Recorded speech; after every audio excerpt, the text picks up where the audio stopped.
everybody, I'm Natalia Bonner. Welcome to 9 Patchalong block number 7. This block does require a bit of marking, so grab your blue Mark Be Gone marker like I'm going to be using here, your rulers, and something to measure with. I like to use either a foldable tape measure or a rotary type ruler. Let's hop over to our machines and let's get stitching. 9 Patchalong block number 7, the vein design. I'm going to start out this design by doing a bit of marking. I'm going to use my blue Mark Be Gone marker and a rotary type ruler to mark out these lines. I'm going to find the center on all sides of all of these 9 patch blocks.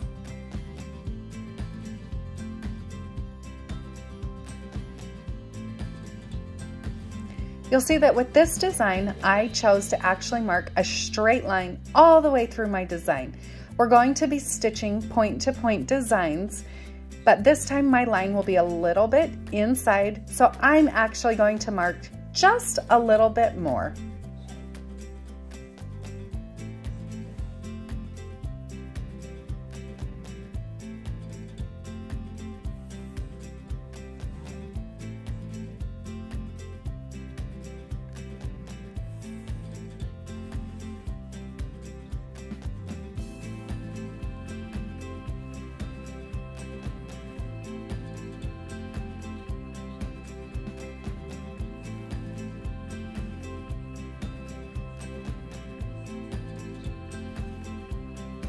Now that I have a T marked through the center of each of those 9 patch blocks, I'm going to move in and I'm going to mark another increment that is 1 inch in from the outside of the block. So I'll mark that reference point on all sides of those T's that I've made through each of my blocks.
Now that all of my marking is complete, I'm ready to begin stitching.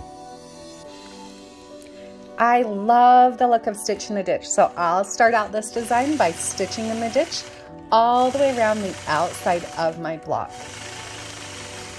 Now, if you're brand new to machine quilting with rulers, there are a few basics that you do need to know. I have a great book, Visual Guide to Creative Straight Line Quilting, that teaches you all of the basics. But just a few general rules. As you can see here, I'm using a nice thick machine quilting ruler. You need to make sure that you're using a machine quilting ruler. If you're working on a sit-down machine, a domestic machine, or a long arm machine, the proper tools are very important. I also have a ruler foot on my machine. A ruler foot is a nice thick foot that is made to glide right up against your ruler. So you can see in this video just how thick that ruler foot really is. The other awesome thing about a ruler foot Most ruler feet are created so your needle is generally 1/4 of an inch from the outside of that foot.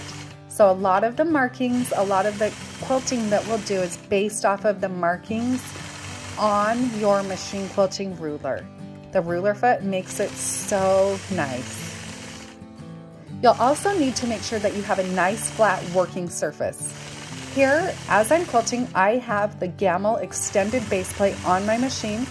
You'll need to pick up an extended base plate from your machine dealer before you begin any ruler work on a long arm machine.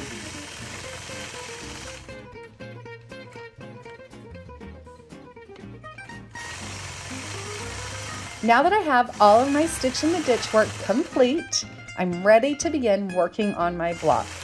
I'm going to start stitching in the upper left corner and stitch point to point lines. So from the corner to that marked point and then back to the corner. I'll repeat this process working all the way down that left side of my block. Now from there, I'm going to continue on around that bottom corner, working through that bottom left block. From there, I'm going to work my way back up my design. So still working along the left side of my block, point to point.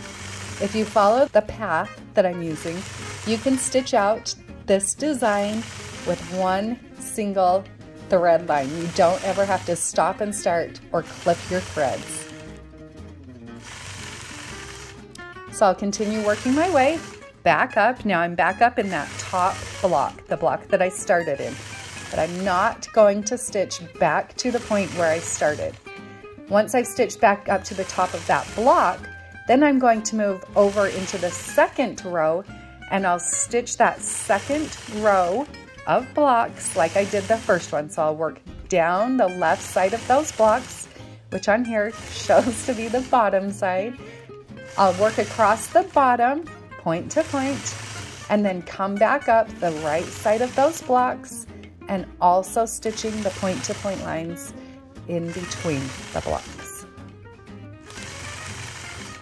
I'll repeat that same process working back up towards the top, and then I'll repeat that again coming down that third row on the right side of my block.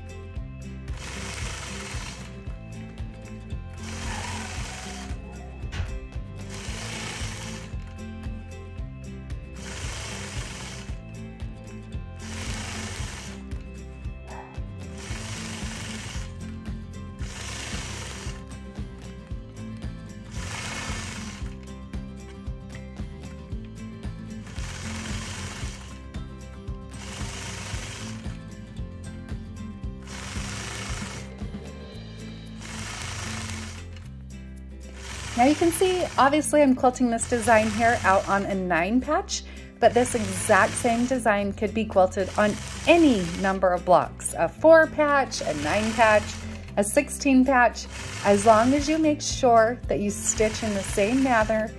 Don't block yourself in. You can stitch a design like this as a continuous line design. If you're getting stumped or struggling with this, grab your quilter sketchbook and just start doodling following my path. So now that I've stitched back up to the top, I'll complete the block by stitching the point to point lines across the top of my block back to where I started. Now I can mist away those lines and I've got a beautiful quilt block design. I can't wait for 9 patch number 8. Have a great day, everybody.